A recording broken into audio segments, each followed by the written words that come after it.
Just wanted to say shoutouts to Eon for dropping a video on this related topic. I just wanted to clarify I'm going to be giving my own take on the versus battle, so please don't go spamming on how I'm copying bro and I suck. I've never actually seen the video, I just know that he's dropped it first, and I've also dropped Kaido versus the 5 Kage, which is also another video he's done, so just wanted to give him a little shoutout. Pain and Katakuri were at one point the strongest characters our MCs had to deal with, and the only reason they overcame them was honestly through plot. Katakuri literally made Luffy run away along with injuring himself, while Pain, while nerfed, forced Naruto to get outside help to fully defeat him. And this was after running a gauntlet on his entire village. For this versus battle, we will be saying that Pain is going to invade Whole Cake Island, similar to how he invaded Konoha, which leads into them crashing Big Mom's wedding and Katakuri stepping up to ensure his family's safety. Will Pain's rinnegan surpass Katakuri's ability to see into the future, or will Katakuri foresee his own W? Now to start us off, I'm going to be talking about Pain / Nagato, who is the leader of the Akatsuki and wielder of the infamous rinnegan. The rinnegan is a dojutsu that's a direct evolution of the sharingan, and due to its overwhelming power and nature, Nagato decided to use a jutsu that allowed him to expand his abilities into 6 separate bodies. These are known as the Paths of Pain, a group of Chakra Rod wielding monsters with each one possessing an ability of the rinnegan. The Deva Path is the one who leads the entire pack, with him being able to push and pull enemies by manipulating gravity. He also has his almighty push attack, which is a large AoE blast of wind, which has the range of an entire village. The Asura Path has weapons that it can choose from in its body, like blades, saws, missiles for some reason, and pretty much any weapon that you can think of. This Path of Pain, aside from the Deva Path, in my opinion, is probably the strongest one, as this was the only other one that was surviving attacks from Kakashi. The Animal Path is capable of summoning various animals, like a dog that multiplies after taking damage, birds, and etc. The Human Preta and Naraka Path are all not really combat related, but they allow Pain to steal souls, absorb chakra, and if one of the paths die, he can simply revive them. And the way he does this is by summoning the King of Hell and making that summon eat the body of whoever died. Yeah, it's a very random ability, but pretty much this just allows Pain to revive himself during battle. A key factor to always keep in mind whenever discussing Pain in any versus battle setting, whether it's cross-verse or inverse, is the fact that the 6 paths of Pain's vision are linked, meaning they can see your next move in pretty much 6 different angles. This is what allows Pain or rinnegan users to seemingly be invincible. They just simply can't get touched because they already are anticipating your next move. They also have their Chakra Rods, which drain you of your chakra, though this might not be all that useful since Katakuri doesn't have a chakra network to drain from. However, I think the biggest thing in his arsenal that is going to be giving Kata the most trouble, and I don't think anybody's really going to be disagreeing with me here. However, I think the biggest thing in his arsenal that is definitely going to be giving Katakuri the most trouble is the Chibaku Tensei.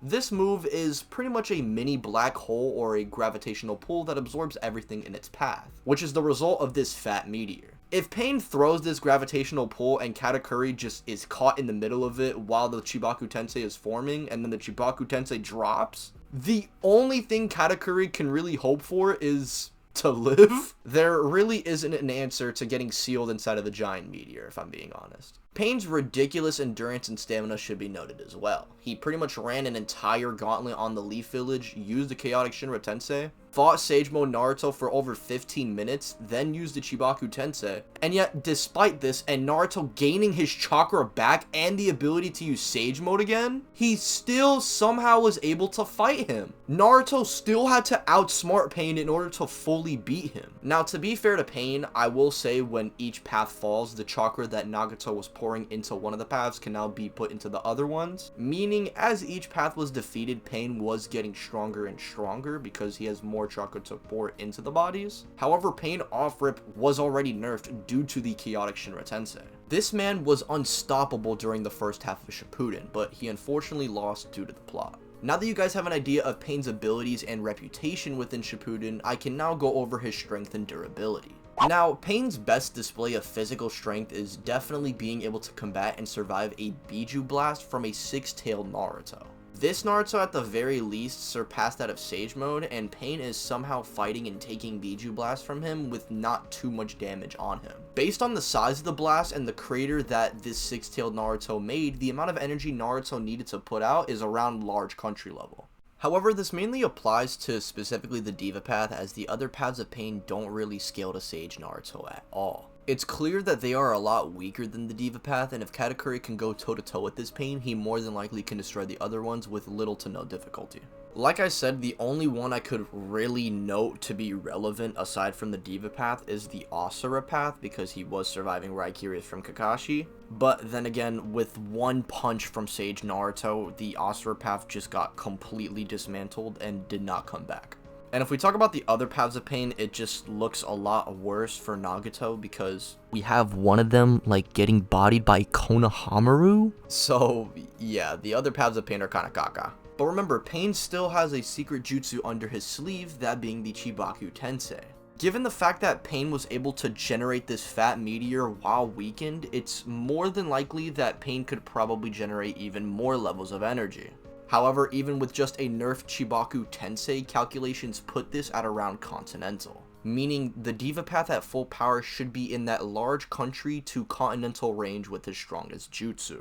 As far as his speed goes, he's point blank reacting to Raikiri's, the same move Kakashi used as a kid to cut lightning in half, and this same Kakashi who was fighting Pain also point blank reacted to lightning anyway. Pain as well should just be superior to the likes of Summit Sasuke, or at least stronger than the half-dead Sasuke who was able to react to Darui's laser circuits. I believe this is a pretty simple way to say that Pain has light speed combat and reactions, and maybe you could also say that he's faster than Haku, who can also move at light speed with his mirrors. Even if we wank Pain, he shouldn't be much faster than either Itachi or Kirin, if I'm being honest. So I'm going to say for the video that Pain has FTL combat and reaction speeds, but I can't say he's like 70 times faster because Sage Mode Naruto can react to the Raikage and Sage Mode Naruto scales to Pain. War Arc Sage Mode Naruto and Sage Mode Naruto from the Pain Arc have separate scaling, and we already know characters who are fighting KCM Naruto are fighting a much stronger Naruto than the one who fought Pain. The scaling in the War Arc is really not applicable to anything previously established just because of the bizarre power creeping within the War Arc. Now that we've broken down the leader of the Akatsuki, we can now go over the commander of the Big Mom Pirates, that being Katakuri is the wielder of the Mochi Mochi Fruit with the ability to see into the future. This is due to him having Advanced Observation Haki, which means he's so cracked with specifically Observation Haki that it allows him to specifically see 2 seconds into the future, thus giving him invincibility.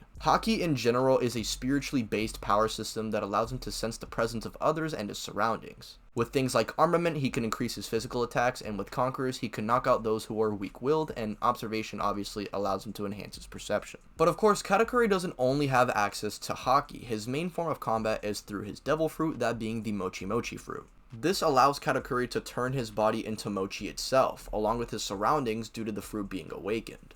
This, in conjunction with his future sight, makes him damn near impossible to hit as he morphs through all of your moves, can predict what you're about to do next. And with the Mochi Mochi Fruit, Katakuri has access to Janemba punches, multiple amount of attacks that he can throw, and similar to Luffy, he can make his limbs bigger. Katakuri as well can, again, turn his legit surroundings into Mochi, meaning it's a free way to just land easy damage on the opponent.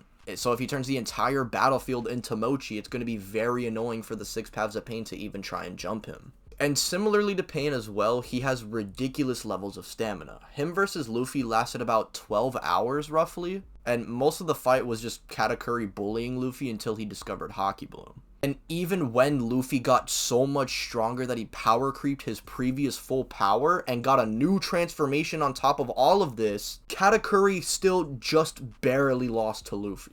The only weakness I can say Katakuri has is if he isn't locked in and lets his emotions get the better of him, his future sight cannot be used to its fullest. And of course, if Katakuri is flustered and can't concentrate on the fight, this just gives Pain free hits. But even when Katakuri's future sight is not working to its fullest, his physical prowess still gets the job done. And speaking of, we can now get into that and how strong Katakuri actually is. Katakuri was able to survive and beat down Gear 4 Luffy pretty badly, meaning he should at least upscale from the same King Kong gun that destroyed Dressrosa. Luffy in base would manage to perform just as well as this Luffy, who should already be stronger than the one in Dressrosa, and he proceeds to stack Gear 4 on top of this and just barely beat Katakuri. And the amount of energy Luffy needed to destroy Dressrosa honestly varies with whatever calculation you use, but 9 times out of 10 it comes out to around large country to possibly even continental. Depending on what you think of the One Piece planet in size, this feat can be a lot higher. And remember, this attack from Luffy is many times weaker than the ones that end up going blow for blow with Katakuri,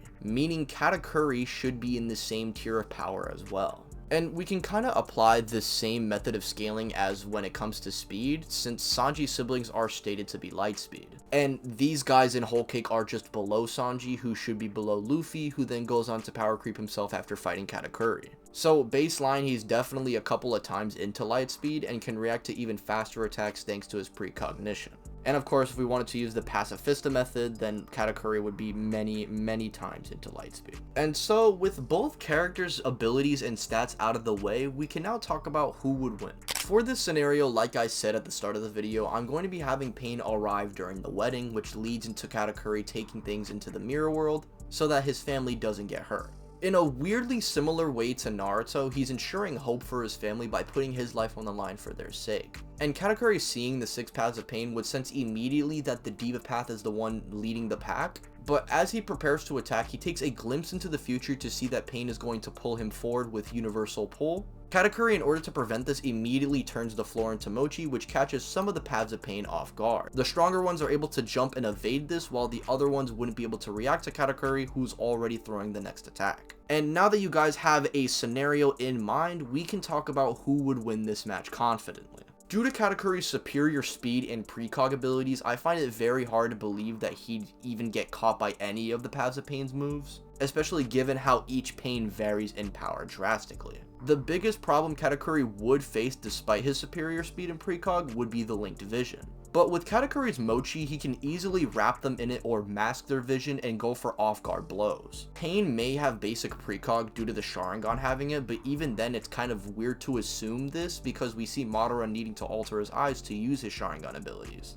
And at best, this would be just relative to what regular observation can do, which Katakuri can easily outclass. Luffy and Naruto's attacks are funnily enough comparable to one another, with Katakuri more than likely exceeding these attacks by many times, due to Luffy needing to grow many times more powerful in order to contend with Katakuri. And although Pain survived this Naruto blast pretty casually, and he should be above this by a good bit, it's not to the same degree that Katakuri scales above Luffy in, and also this is the only Path of Pain who scales to this level of power. So even the strongest Path of Pain alone would get outclassed by Katakuri, meaning Katakuri isn't going to have too much trouble with the other Paths of Pain. Pain's best bet is the Chibaku Tensei, but Katakuri can just see this happen and not let him do it. I don't know why Katakuri would fuck around and just let Pain throw a gravitational pull at him. If he decides to do this and, you know, is just eating some donuts and gets turned into a meteor, then yeah, Katakuri loses. But this is not only a move Pain uses as a absolute last resort, meaning Katakuri more than likely is going to put Pain down before he even gets the chance to use this, but Katakuri is significantly faster than Pain and unironically could just run away from the Chibaku Tensei and let it form and then just beat up Pain like that. Katakuri would be able to see anything Pain would potentially throw at him and just prevent it from happening, eventually wearing him down and defeating him. Pain might throw some evil monologue at the end about how his pain is far greater than him, but then Katakuri would stab him and eat some donuts to celebrate the W. Another day, another Naruto and One Piece match, and another instance of Naruto fans calling me a One Piece tard. Oh brother!